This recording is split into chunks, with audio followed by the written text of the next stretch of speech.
Okay, everyone, now we're going to compare cyclostructures and their speed.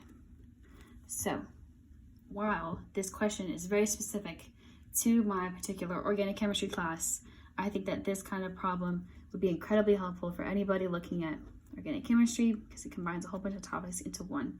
So I am given these two structures. You'll notice that they are almost identical except for how. In one of them, the top one, my CL's on a wedge, and the bottom one, my CL's on a dash. Does this make a difference? Yes, it does. It does. And these structures are being combined with a bulky base, also known as CH3CH2O minus. And we know that in a problem like this is a better base than a nucleophile because I have an oxygen that's being added to a cyclical structure. So what's going to happen is an elimination reaction. And in this elimination reaction, I have to figure out, the question is asking, one elimination reaction will be extremely fast while the other will be very slow. Which is fast, and explain why. So which is faster? And you're like, bro, I have absolutely no idea what you're talking about. How am I supposed to know which one's faster, slower? So first, we're gonna look at what we have. So these two structures are the same, except for the wedge and the dash, like I said.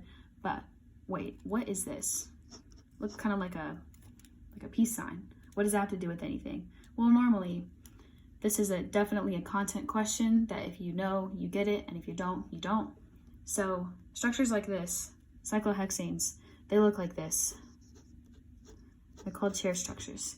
So when I change my hexagon into a chair structure, which you should do for this problem, if you don't, you might get stuck, then you have to be able to recognize that this kind of thing is serving as an anchor to my problem. What does that mean? Well, anchors like to be equatorial because they are more stable in an equatorial state than in an axial state. And if you don't know what that means, you gotta go back and look at another video because I'm not explaining that here. So what happens is, what if I draw my cyclohexane in a different way than my teacher did? Very good question. But as we're going through this problem, we're gonna see how you can tell which way to draw it. So what if I didn't know that this was an anchor? What if? And I just draw mine the way that I feel like I should draw it. So I like to put, my obvious substituent on the top because I like doing that.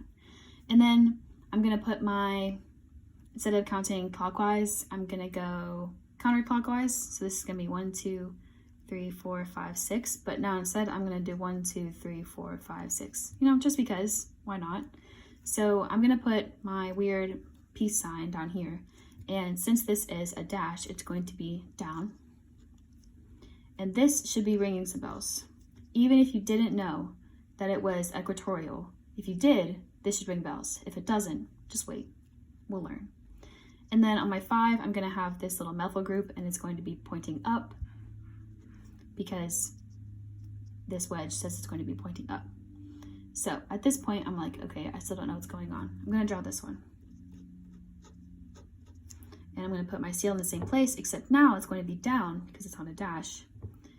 This is still going to be pointing up, and then this is still going to be pointing down. So at this point, I have to recognize, well, what hydrogen is axial in order for me to determine which reaction will be extremely fast while the other will be extremely slow. So in elimination reactions, you have to figure out where there are hydrogens available for you to grab. And at every cyclohexane point, there are up peaks and there are down peaks. And at these down peaks, your axial position is going to be in a Y, and I'll show you in a second what that means. And then in the up peaks, it's going to be showing as kind of like a peace sign, like this. So in this position, you'll see that this is pointing up, so it's going to be up, up, up, up, up. This one's going to be down, so I have a hydrogen here that's hiding. I have a hydrogen here that's hiding. And now, in this one, I have a hydrogen here, which I can't use because it's on the same one as the chlorine. I have a hydrogen here, and I have a hydrogen here. So can I use any of these hydrogens so that, one, my chlorine needs to be axial, period, for these reactions to take place as elimination? It's just, one of those things. My chlorine has to be axial because my chlorine and my hydrogen have to be anti to each other. So in this case, one, my chlorine isn't axial, so this reaction can't happen at all, period. So right now, you stop and you're like, shit, this is wrong. I need to redraw my structure. And if you recognize that this needs to be equatorial in the first place, now you have two bells. You're like, wait, this needs to be equatorial and it's not. Maybe I can get away with that. However, this needs to be axial, period. So now, we scratch this and we move on. Let's try and draw it a different way. So now knowing that my chlorine, one, has to be axial, and two, if you knew this, great. If you didn't, know it now, that my little, dash, peace sign has to be equatorial. Let's draw a different cyclohexane structure to see what we can get. Figure out which one is faster, which one's slower. So first, I'm gonna draw it.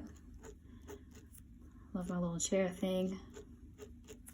Okay, and I know that my Cl needs to be axial. I know that this needs to be down. Both of them, I think, are of equal importance, and I'm not going to say that out loud officially because I don't know, but I know that I like to start here. And I know that my Cl can't be axial up, so that means that it should be up in the next one over, and it has to be axial. So I can't go in this direction because if I make it go up, then it'll be equatorial because this is at a down peak, so that means it's going to go down. And if I put it here, then that means that it's going to be equatorial up, which is also not good because that's not what I need. So we're just going to put it here just to, survey, because one of these is right, one of these is wrong. And right now, it looks like my answer is going to be that the top one's going to be slower. However, we're not there yet, so it's okay if you didn't come to that conclusion. We're still going to keep going.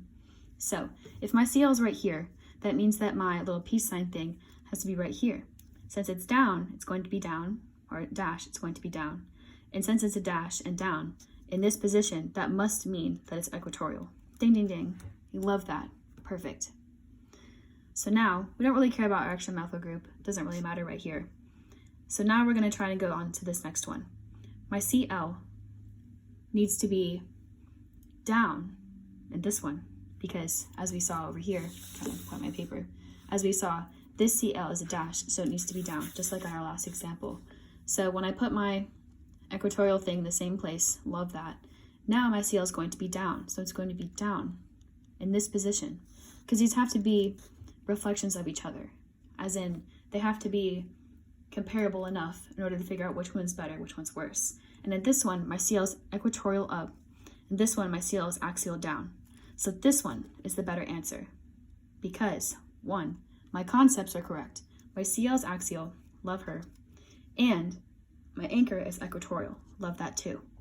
And even if I'm comparing these two to the point where my Cl is in the right place and these are in the right place, I know that this Cl can't react still because it's not axial. So in this case, full circle, which reaction is faster?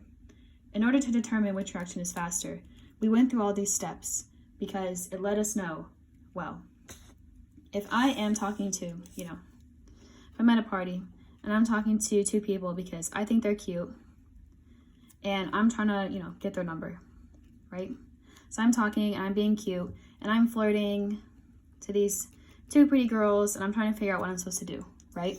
So one of them is like sobbing. She is not having a really good day. She just broke up with her boyfriend. She is emotionally unavailable. And in this one, I am talking to, someone who's really happy. She's flirting back with me. We're having a really great time. And in this one, she is, boom, ready. This girl, she'll have to wash her face. She'll have to reapply makeup. She'll have to, have a better day in order to be emotionally available for me. So in this case, these two cyclohexanes, this girl is really sad and this girl is really happy. This girl's flirting with me. I like that. This one, my girl, is really sad. So she needs to go, have a day to herself, then she'll get back to me. In order to make this reaction applicable, it has to do a ring flip, because then after I do the ring flip, my Cl will be axial and I'll be good. But as of right now, my Cl is sad, so it's not going to flirt with me back. In this case, this Cl, she's happy, she's ready to go, she's ready to flirt with me, and we're going to have a good time. So, thus, full circle, this reaction is faster because this Cl is readily available to complete the elimination reaction, along with having my anchor be equatorial. This was definitely a concept. You need to have that in your head. While this one was equatorial up, not a fan, emotionally unavailable, even though my anchor was equatorial. So I hope that made sense. I know I talked fast. So just let me know if you have any questions, and I hope that helped.